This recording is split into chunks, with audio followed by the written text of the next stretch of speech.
పోలింగ్‌కు 5 రోజులు మాత్రమే మిగిలి ఉండడంతో కేసీఆర్, కేటీఆర్, హరీష్ రావులు ప్రచారంలో దూసుకుపోతున్నారు.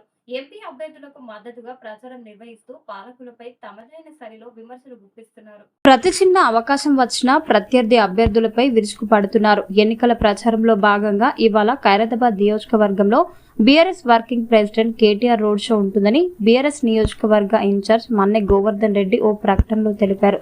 సికింద్రాబాద్ ఎంపీ అభ్యర్థి పద్మారావు గౌడ్ విజయం సాధించాలని ఆకాంక్షిస్తూ సాయంత్రం 7 గంటలకు షేక్పేట్ మరియు జూబ్లీహిల్స్ డివిజన్లలో ఫిలిం నగర్ లోని Gautam Nagar square, Banjara Hills road number 10 లో రాత్రి 7:30 జహీర్ నగర్ చౌరస్తా, బంజారాహిల్స్, వెంకటేశ్వర కాలనీ, ఖైరతాబాద్, సోమాజిగూడ, హిమాయత్ నగర్ రోడ్ షోలో సభ నిర్వహించనున్నట్లు తెలిపారు.